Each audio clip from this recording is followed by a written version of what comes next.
सदा नम्र माता विठाला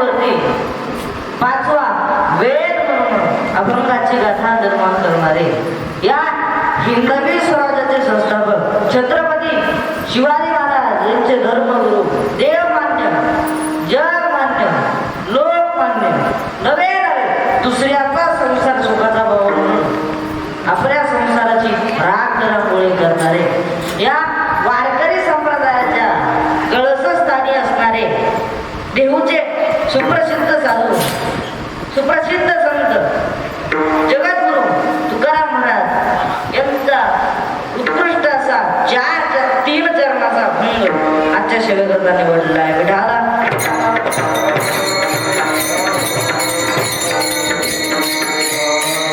जगद्गुरु तुकोबर आहे या अभंगातून विराणी भाव प्रसंगाचं वर्णन करतात. विठाला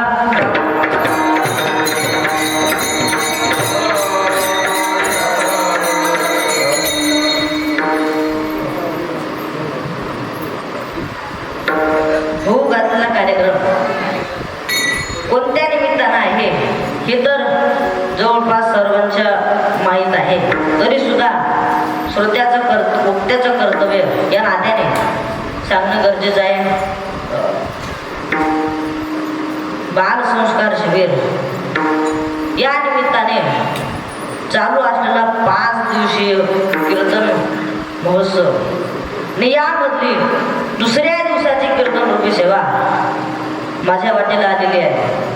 श्री हरिभक्त पारायण दत्ता महाराज गणकर यांच्या मार्गदर्शनाखाली चालू असलेला हा अखंड हरिनाम सप्ताह आणि या सप्ताहाची दुसऱ्या दिवसाची सेवा त्यांच्या माध्यमातून माझ्या वाटेला आलेली आहे.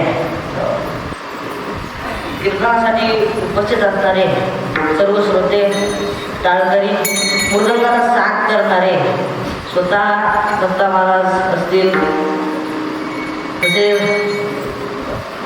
बाबांच्या बसलेले तसेच सर्व त्या ठिकाणी जो बसलेले सर्वांच्या पायावर त्या ठिकाणी विनम्र भावाने अभिवादन करतो. तसेच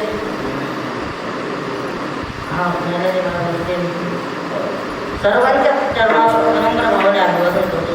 गाण्यासाठी उपस्थित असणाऱ्या ताई गंगूताई असतील, नारायण महाराज विष्णू महाराज असतील, केशव महाराज असतील, सर्वांचे काही नाव माझ्या परिचित नाही त्याच्यामुळं 19-20 होऊ शकतं. सर्वांच्या चरणावर पुनश्च एकदा विनम्र भावाने अभिवादन करतो आणि सेवेला सुरुवात करतो. विठाला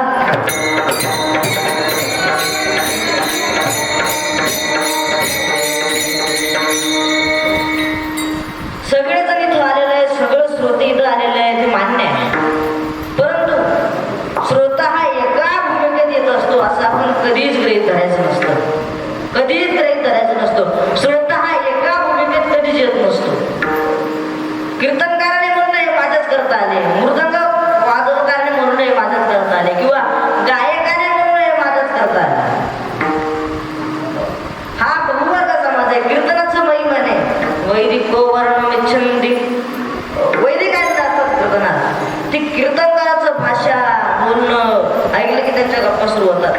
मला ब्राह्मण नाही वाटत, शब्दाचा स्पष्ट उच्चार नाही होत, त्यांच्या गप्पा सुरू होतात. वैदिको वर्णमिच्छन्ति अर्धमिच्छन्ति वंदिता हा समाज कीर्तनात कमी असतो. ते कीर्तनकारांना अभंग कोणता घेतला, त्या अभंगाची भूमिका काय, उपकरण उपसंहार काय म्हणला हा विचार करतात.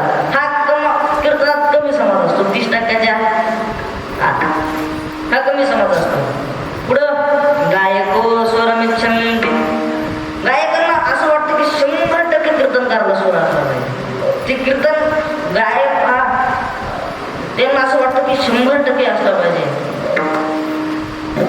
पप्पात पांढरे 3 भाऊ म्हणतो काळी 2 कोणाला काय समजत नाही पण त्याला बरोबर समजत काय झालं. परंतु ज्याला हे काहीच कळत नाही, गायन कळत नाही, अभंग कळत नाही, अभंगाचा अर्थ कळत नाही, उपकरण उपसंहार कळत नाही, ते इथं गायन नाही करता येतात. टाळ घोष इतरे जणा ते म्हणतात काय पावले कळू लागले होते लेखन, काय नाचू लागले होते, असे चित्र पाहण्याकरता सुद्धा इथं लोक आलेले असतात. सगळ्या प्रकारचे लोक इथं आलेले असतात. हा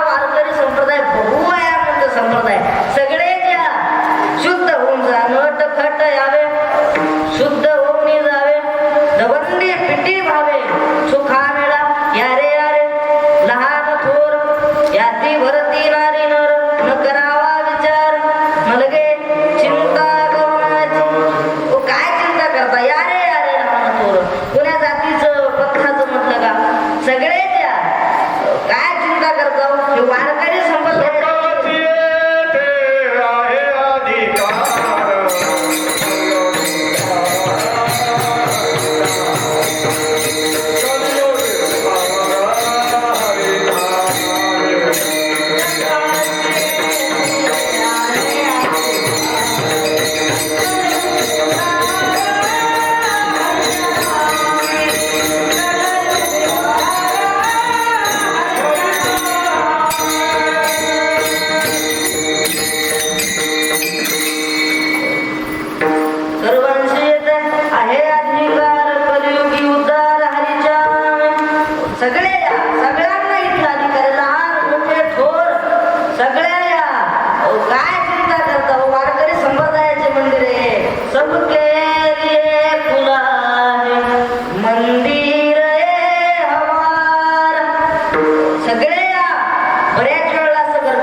शास्त्रींकडे ग्रंथ घेऊन गेला. म्हणला बाबा हा ग्रंथ अभ्यासा छान आहे. धारुकर शास्त्रीने उत्तर दिलं जगातला कोणताच ग्रंथ हा वाईट नसतो. मग तुम्ही गाथाच का वाचता ज्ञानेश्वरीच का वाचता. त्यांना दिलेलं उत्तर आहे जोपर्यंत आपलं पोट भरणे आपले आई ते तोपर्यंत माणसाने दुसऱ्याच्या आईकडे पाहू नये. लेकराचं पोट भरण्याची ताकद जर आईत असेल तर गाईची काय गरज आहे. गाईचे दूध पवित्रच आहे.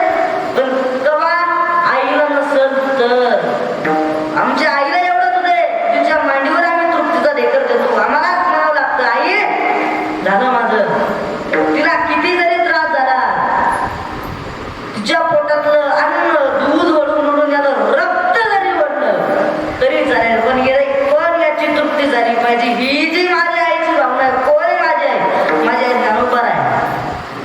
तुकोबर आहे माझी आई आहे. संत आपले माय बाप आहेत. यांना आपल्याकरता एवढं दूध काढलं. त्रिभुवनाला आम्हा घरी एक गाय दुभत आहे पाना समाये त्रिभुवनी. त्रिभुवनाचा अर्थ सांगायला वेळ नाही. खालचे सात वरचे लोक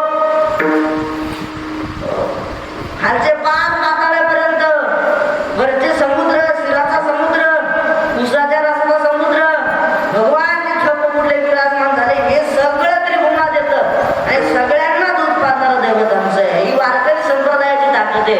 म्हणून इथं सगळ्यांना सगळं काही भेटतं. म्हणून सगळ्या डॉक्टरची लेवलची लोक इथं आलेले असतात. इथं यावं आणि घराच्या दिशेनं निघून जावं. झाला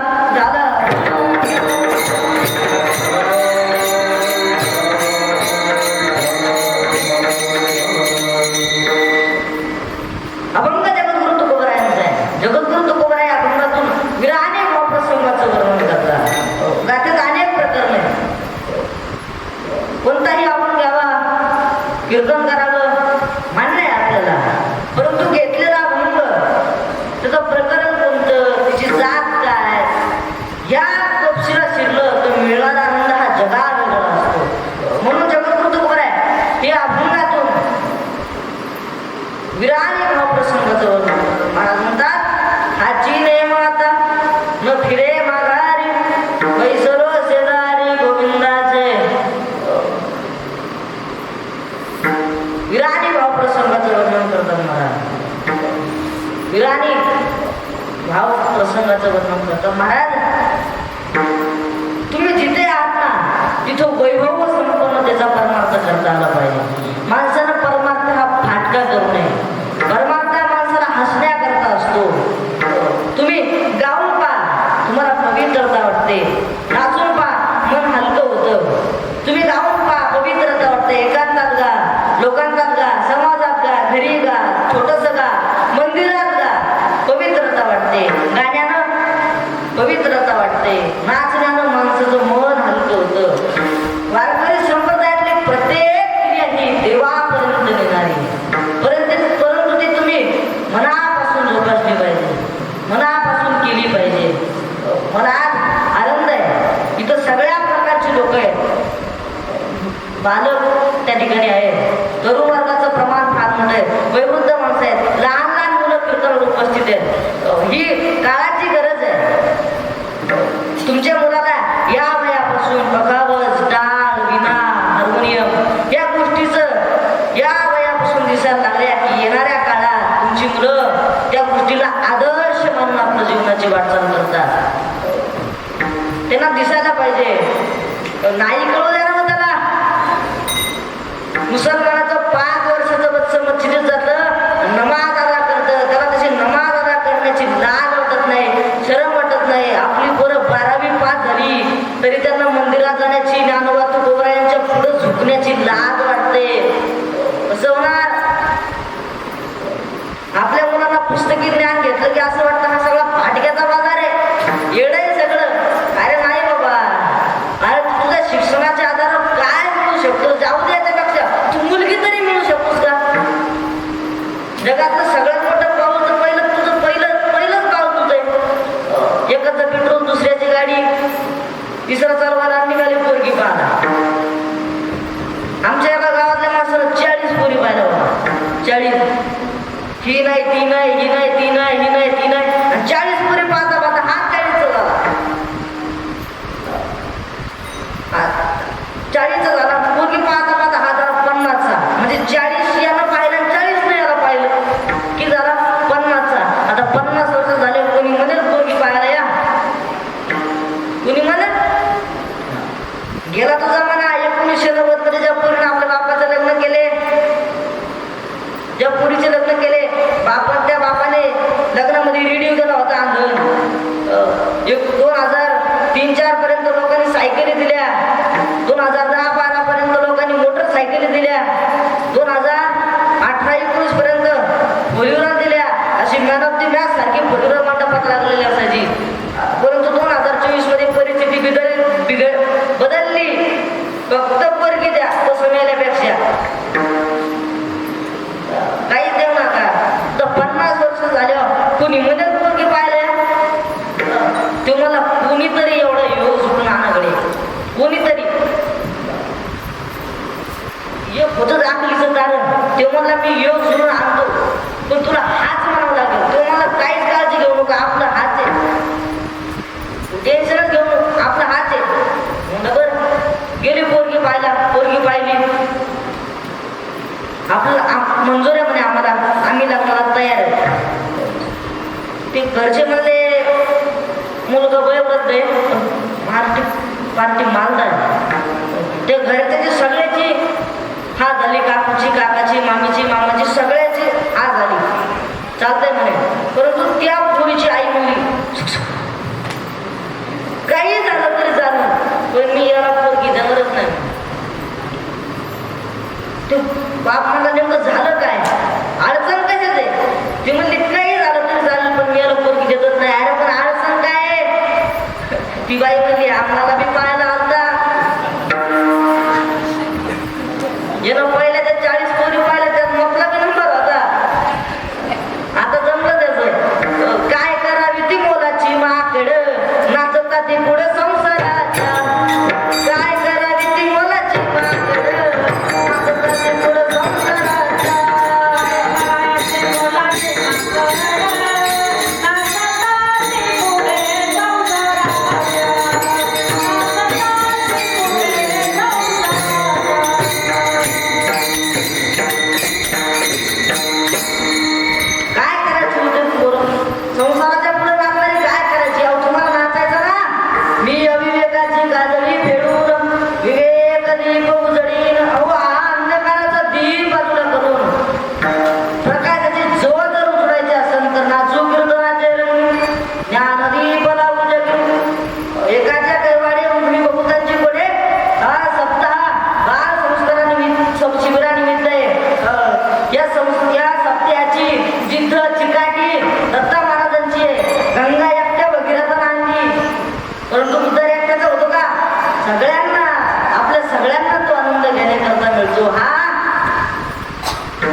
मिळाला, जिला देव मिळाला, पण तिच्यापासून थोडा वेळ तो बाजूला गेला, तिच्यापासून बाजूला गेला. त्या जाण वेद गर्भीच्या श्रुती रूपे नवे मत प्राप्ती म्हणून पकडल्या नीती नीती सुख संगती नपवी. त्यांना देव मिळाला, परंतु थोडा वेळ त्यांच्या बाजूला गेला. त्यांना असं वाटत आहे, हा आमच्या बरोबर खातो काय, आमच्या बरोबर नाचतो काय, आमच्या बरोबर उड्या मारतो काय. म्हणून देव त्यांचा अहंकार, त्यांचा गर्व पाहून त्यांच्यापासून बाजूला गेला. आणि बाजूला गेलेला देव मग त्यांना आठवत होता, त्याचं नाचणं, त्याचं ते गाणं, त्याचं ते बंद झाल्यानंतर त्यांना ते आठवायचा. मग त्यांची अवस्था काय व्हायची. ज्ञानोबांनी बऱ्याच ठिकाणी त्याचं वर्णन केलं. ज्ञानोबांचं चरित्र वाचा, फार गोड चरित्र आहे महाराज. ज्ञानोबांचा एकमेव शब्द म्हणजे मोत्याचा पाऊसच आहे महाराज. ज्ञानोबा बोलतात, कृष्णे वेधीले विरहिनी बोले,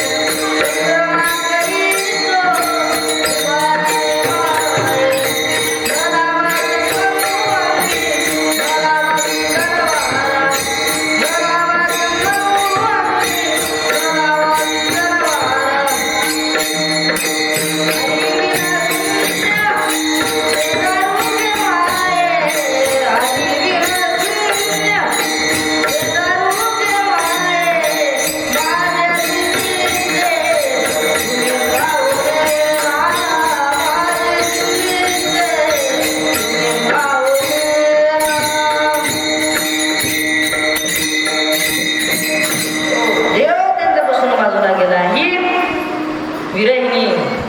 दुसरी विहरणी, नित्य हरिजिया समागमे वाई, नाही देखील ते सुख भोगू पायी, किंवा होते बहुता दिवसा अर्थ वागविले, आजी अकस्मात फळ देऊ आले, होते बहुता दिवसा अर्थ वागविले.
शब्दाची आधी फोड करतो.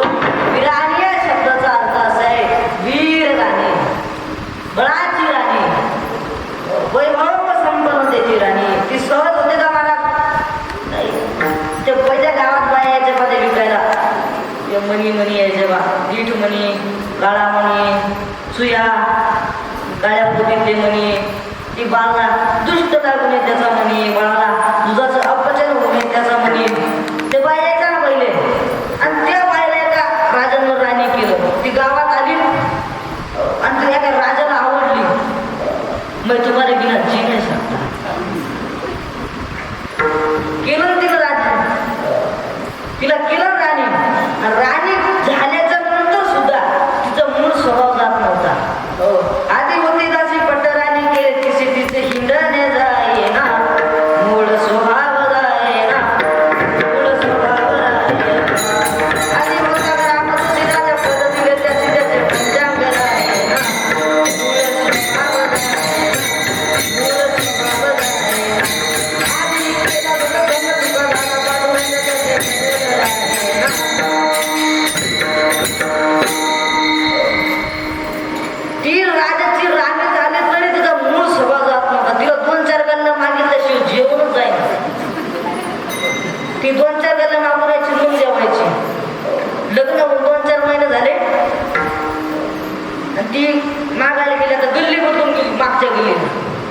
मागच्या बघील गेलेच मग बायानं आडीलं म्हणजे काय माहिती तुझं नशीब गल्ले गल्ले फिरायची तू ते सुया पोती घेऊन काय नशीब उघड माहिती तुझं तू राजाची राणी झाली हे ना म्हणे एक ना ते म्हणले घेऊ ना ती म्हणली चांदीचा हत्ती त्याला सोन्याचे पाय चांदीचा हत्ती त्याला सोन्याचे पाय असं कांदे नाही करतो ज्ञानेश्वरी उभी सांगतो मी या जर पहिल्या 2-4 वेळेस सांगितलं ऐकलं असं बरं झालं असतं आमचं तुमच्यामुळे आमचं वाटलं होतंय आमचं वाटलं कारण 50% भाग तुमचं आहे चांदीचा हत्ती त्याला सोन्याचे पाय ऐका नीट तुम्ही पाठ करून घ्या चांदीचा हत्ती त्याला सोन्याचे पाय चांदीचा हत्ती त्याला सोन्याचे पाय राजाचं नाव घेते आरती वाकर बाळग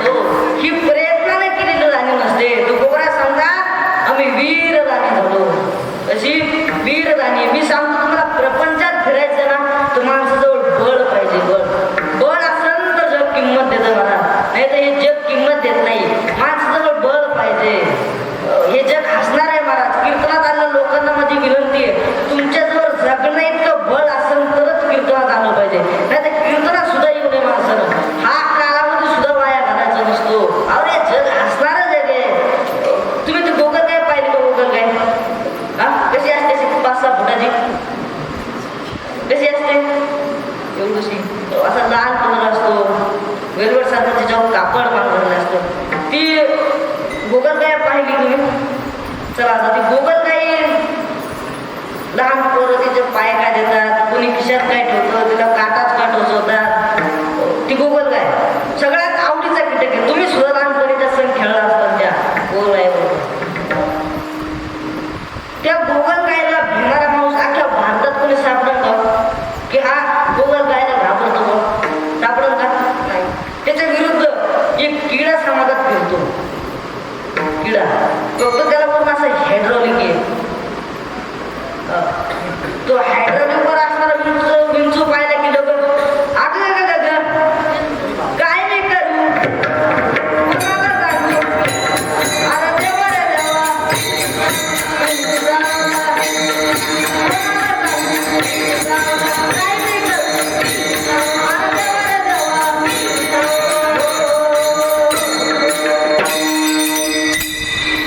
तू विंचू पाहिला की लोक त्याला घाबरतात महाराज तो महाराजांचा विंचू वेगळा परंतु विंचू पाहिला की लोक घाबरतात का दोन्ही कीटकामधला फरक एवढाच आहे विंचूला चावता येतं आणि गोगल गायला चावता येतं गोगल गाय दिसली की लोक पाय देऊन जातात तिच्यावर आणि विंचू दिसला की घाबरतात का कारण विंचूकडे बळ आहे आणि गोगल गायकडे ते नाही म्हणून बळ कमवा बळ असेल तरच हे जग किंमत देतं महाराज नाही तर जग किंमत देत नाही बळ पाहिजे फाटक्या तोंडाच्या माणसाचं कोणी नाद करीत नाही महाराज का कारण आज काय होतं सांगताच येत नाही बिरबलाचा पहिले नाद करीत नव्हते कोणी का एकदा बिरबल नित्यनेम करीत होता आणि त्या राजाचं बोलवून आलं बिरबल दरबार में हाजिर हो राजा ने बुलाया है ते बिरबलने सांगितलं मी देवपूजा करायलो पुन्हा कर म्हणे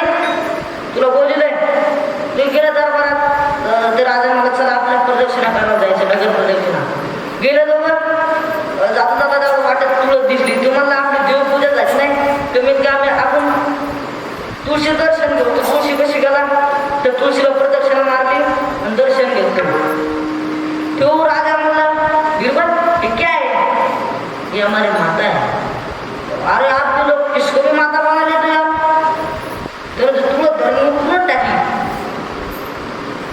तो बिरबल म्हणला असं हा आता ते बिरबल म्हणजे दुसरा भाऊ कसा अज्ञान ठेवा तो मला थांब तुम्ही ते आग्या बोंडा झाड पाहिलं का आग्या बोंडा तुमच्याकडे काय म्हणतात आग्या बोंडाचं ते आग्या बोंडा झाड दिसलं वाटत असलं त्या झाडात सुद्धा परिक्रमा आणि दर्शन घेतलं तो मग बिरबल ये क्या है रे हमारे पिताजी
सांगितलं काकू तुमचा मुलगा खातो ते अन्न आहे आणि आमची मुलं जे खातात तो ज्ञानोबारायांचा नाथ महाराजांचा प्रसाद आहे.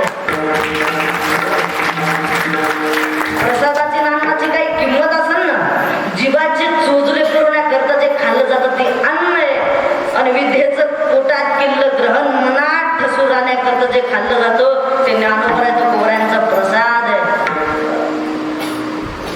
ते आळंदीचा प्रसाद काय साधा आहे का?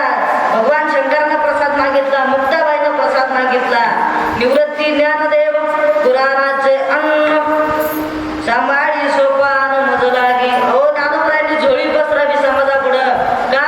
कारण आपल्याला आम्हाला त्या प्रसादाची किंमत कळावी म्हणून. असं स्वरूप साधं आहे का? प्रसाद अन्नात फरक आहे ना. म्हणून बळ कमवा, बळ असंत जग किंमत देत नाही तर कोण करणं द्यालो जग किंमत देत नाही. मला बळ असन तर किंमत आहे. इथं कीर्तन आलेल्या लोकांना माझी विनंती आहे, तुम्ही इथे येताना इंटरनॅशनल भिकारी म्हणून आलं पाहिजे. तुमच्या माझ्या सगळं मला लय काय कळतं, मला काय येतं. तुमची मुलं दुसऱ्याच्या लग्नाला गेल्यावर काय करतात हे जरा इथं बसते ना, लोकांनी तपासून घ्या. तपासलं पाहिजे. तुम्हाला तुमच्या म्हातारपणाची काय चिंता आहे की नाही? तुम्ही सुरू केल्या पैठणीच्या वया तुमची मुलं पुढे चालवतील का नाही याची तुम्हाला चिंता पाहिजे की नाही? 5-10 वर्षाची जागिरी असते, बापदारी जागिरी थोडीची, मक्तेदारी थोडीचे. 5-10 वर्षाचा कालावधी असतो, पुन्हा होत नाही ते मला. म्हणून केलं पाहिजे. आणि कीर्तन आलेल्या लोकांना माझी विनंती आहे, तुम्ही तुमच्या मुलाच्या लग्नात चुकून सुद्धा दारू आणू नये. चुकून सुद्धा दारू आणायची नाही. अहो तुम्ही तुमच्या घरी लक्ष्मी आणता आणि तुमच्या मुलाच्या लग्नात दारू पिणाऱ्याची सुद्धा कोणतरी घरी लक्ष्मी आहे ना हो. तुम्ही तुमच्या घरी लक्ष्मी आणता आणि एका लक्ष्मीचा प्रपंच उद्ध्वस्त करता. कशी सुखी जीवनाची वाटचाल शोधता हो तुम्ही? कशी शोधता? पावलं हरून जातील त्या लक्ष्मीचे. नका चुकून सुद्धा दारू आणू नका. तुमच्या दारूला त्याचं पोट भागत नाही. आमच्या इकडं 2 वाजेपर्यंत काम केल्याच्या नंतर ते पहिलं 100 रुपयाची नोट भेटते. भर उन्हात काम करावं लागतं तेव्हा 100 रुपयाची नोट भेटते. तसंच उपाशी तापाशी घरी जाते. तिचं बाल सचित्र बाल मित्राचं पुस्तक वाचणारा एक मुलगा आहे, दुसरा मुलगा ताना एक काशीला लागलेला आहे, मांडीवर झोपलेला आहे. ती आई चुलीवर भाकरी दाबते. दुसऱ्याच्या लग्नात दारू पिऊन तिचा नवरा घरी आल्यानंतर तिच्या जवळ जातो, पैसे दे मला. हो पैसे नाहीत, पैसे दे. नाकात त्याच्याबरोबर झुलावरची लाट तिला मारली. हातातली भाकर चुलीत पडली, त्या डांब्यातल्या पाण्यात चुलीतली. तो मांडीवरचा मुलगा खाली गेला. खो-खो हाराचा झटका त्या मुलाला बसला. ते बाल सचित्र बाल मित्राचं पुस्तक वाचताना ते मुलगा उठलं. बाबा त्या बाबाचा हात धरला. बाबा मी देतो ना पैसे बाबा तुम्हाला, मी देतो ना. स्टूल वडत वडत आणला, त्या स्टूलावर चढला. मागच्या तांदळाच्या डब्यात खोलेली 100 रुपयाची नोट काढून त्या बापाच्या हातात दिली. त्या मुलाला एवढंच माहिती की बापाच्या हातात ही 100 रुपयाची नोट गेली की तो माझ्या आईला मारत नाही. त्याला ह्या नोटीला पैसा म्हणतात एका अर्थाला हे सुद्धा माहित नाही. परंतु त्याचं सर्वस्व त्याची आई असते, सर्वस्व त्याची आई असते. ते छोटस मुलगा आपलं सांगतो, बाबा व्यसन करू नका रे.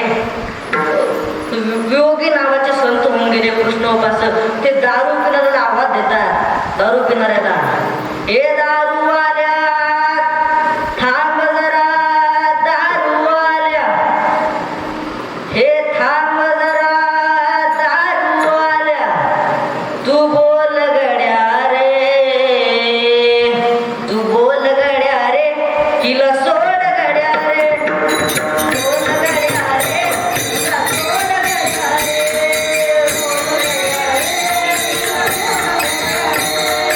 बोल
तुम्हाला बुद्धी गहाण ठेवायची ना, मुक्ताबाईच्या चरणावर गहाण ठेवा.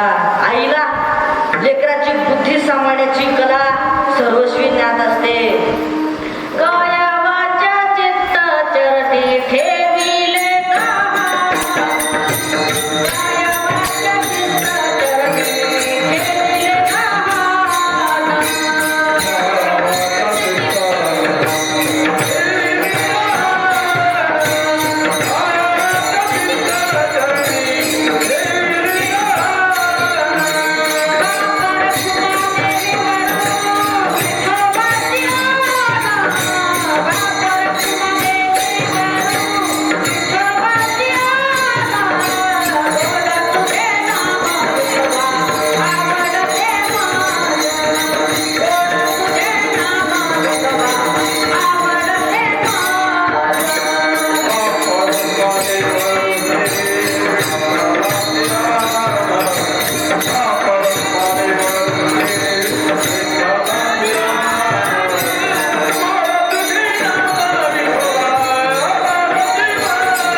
विश्वाचं दैवत आहे, तिच्या चरणावर ठेवा. मुक्ताबाई या नावासारखं पवित्र नाव दुसरं कोणतं नाही. मुक्ताबाई चतुर्विदा जो जप करील सदा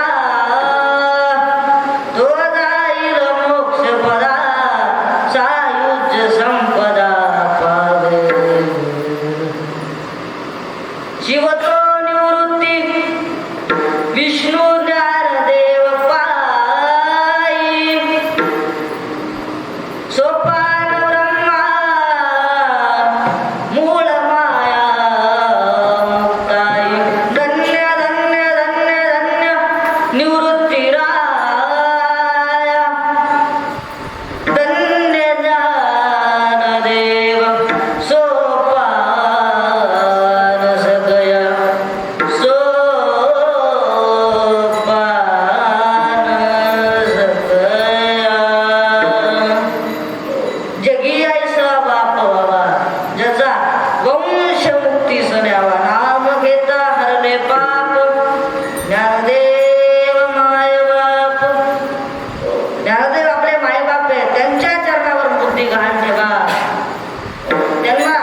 बुद्धी सांभाळण्याची कला सर्वस्वी ज्ञात असते. लोक आकळीचं दिवळ काढतात. काय भेटतं या बाजारात? काय एक हातमॅट आणि एक फुलमॅट दोघांची बाजारात भेट झाली. एक हातमॅट एक फुलमॅट दोघांची बाजारात भेट झाली. ते हातमॅट त्या फुलमॅटला म्हणतं मला तुला काही विचारायचं म्हणे. तो म्हणलं विचार ना. आपली फार दिवसांना भेट झाली, विचार ना. म्हणे ही पिशवी आहे, त्या पिशवीत काय हे कधी सांगशील तर सगळे आम्ही तुला देऊन टाकेन. तरी डोक्यावर काय असन ते मला जाऊ दे, तुला सोपं विचारतो. हे पिशवीत किती आंबे हे कधी सांगशील तर 12चे 12 देऊन टाका. तरी ते विचार करू जाईल असं काय. या बाजारात बुद्धी करा दादा. एक माणूस भीतीला कान लावित होता. का तिचा का दुपार संध्याकाळी भीतीला कान लावित आहे. तिथं त्याचा मित्र आला, काय भीतीला कान लावतो रे? त्याला वाटलं काहीतरी ऐकत असेल, त्याला मी कान लावलं. काहीच ऐकून आलं. ते मला कुठं काय ऐकत रे? ते मला 15 दिवस झालं मी कान लावलं, मला अजून नाही आलं. तू 5 मिनिटात येईल होय? कळतं काढदर्शी. एक माणूस भीतीला खेळा ठोकी जाय, पण उलट्या ठोकी जाय. गुंडी भीती पण आणि ठोकी जाय. किती दिवस ठोकला म्हणजे खेळा भीती जाय. हा तिथं त्याचा विरोध परशुर नावाचा मित्र आला. ते मला काय झालं रे? मला ही खेळा भीतीत जाईनच म्हणे. ते मला तू वेडा आहे रे, हा खेळा या भीतीचा आहे.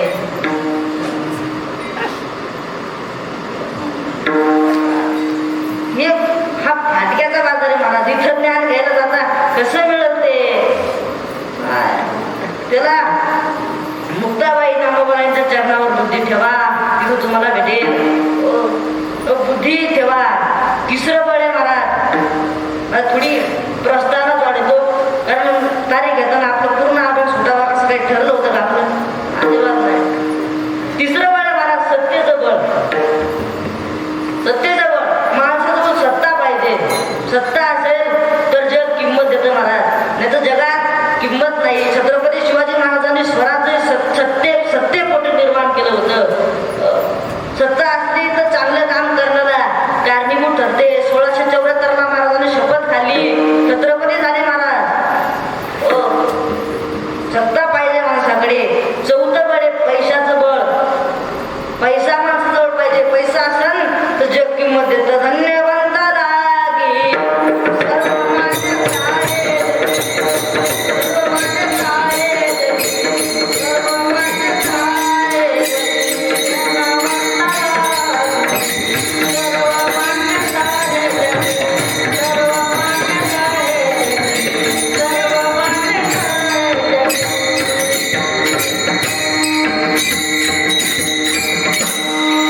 येतं महाराज, नाही तर जग किंमत देत नाही. ओ शरीराचं बळ, बुद्धीचं बळ, सत्तेचं बळ, पैशाचं बळ हे प्रपंचात कमावे लागतात महाराज. परंतु या बळाचा राजा आहे, या बळाचा राजा आहे जो तुम्हाला प्रपंचातही कामा येतो, परमार्थातही कामा येतो. कीर्तनात बसलेल्या माणसाने तो बळ घरी घेऊन जा. तुम्ही कोणत्याही सत्तेत असाल तर ते कामा येतं. ते म्हणजे निश्चयाचं बळ. निश्चयाचे बळ तुका म्हणे देजी बळ. निश्चय करणारे माणसं जीवनात काही करू शकतात. महाराष्ट्रात निश्चयाच्या 3 पायऱ्या आहेत. एक चोकोबारायांची, दुसरी नामदेवरायांची भक्तीची पायरी, तिसरी रायगडावरती विरोजी इंदोरकरांची पायरी. ओ विठाला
निश्चयाचे बळ तुका म्हणे तेची बळ. हो मान्य आहे महाराज, आम्ही मान्य केलं निश्चयाचं बळ गोळा करता, आम्ही प्रपंचातले बळ गोळा केले, परंतु तुम्ही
बैसले शेजारी, बैसले शेजारी, बैसले शब्दाचे दोन अर्थ होतात.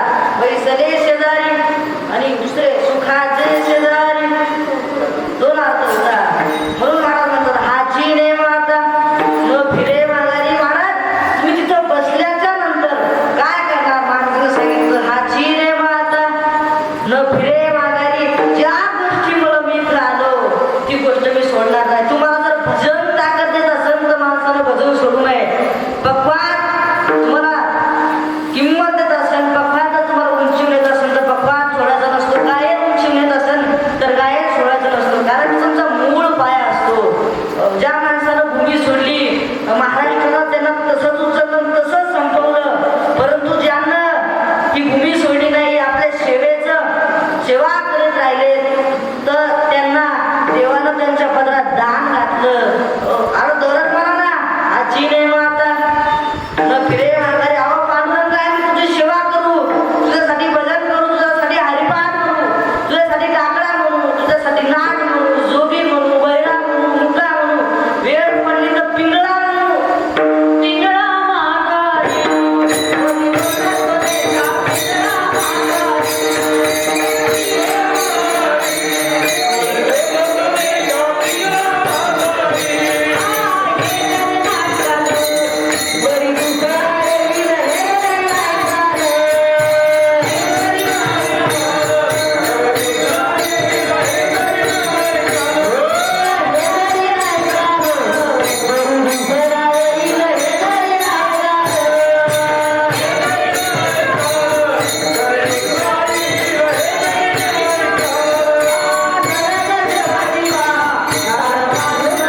तुम्ही बैसले तर तुम्हाला तिथं जाण्याकरता किती प्रवास करावा लागला, तुम्हाला काय करावं लागलं महाराज सांगतात. घर रिगी झाले पट्टराणी वळे वरिले सावळे परब्रह्म.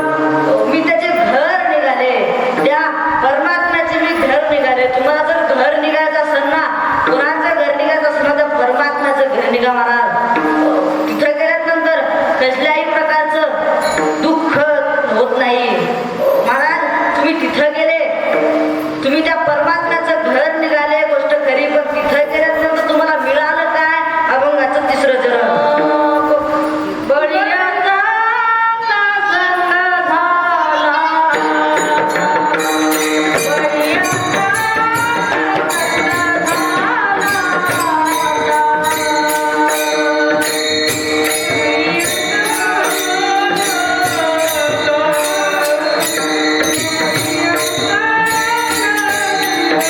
Bye.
वरिले सावळे परब्रह्म.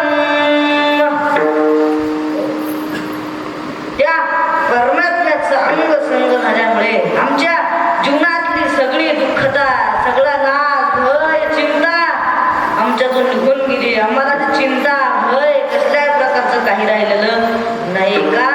घर रिगी झाले पट्ट राणी वळे वरिले सावळे परब्रह्म. त्या परमात्म्याचं घर निघाल्याच्या नंतर कसल्या प्रकारची चिंता राहत नाही. नव्हत्या वेगामध्ये हा निघाले केशवा घर तुझे. त्या परमात्म्याचं घर निघाल्यानंतर कशाही प्रकारची चिंता राहत नाही. धावत्या वेगात झालेले कीर्तन रूपे सेवा तुम्हा सर्व श्रोत्यांच्या चरणावर विनम्र भावाने ती सेवा अर्पण करून सेवेला इथं पूर्ण विराम देतो. ज्यांच्या माध्यमातून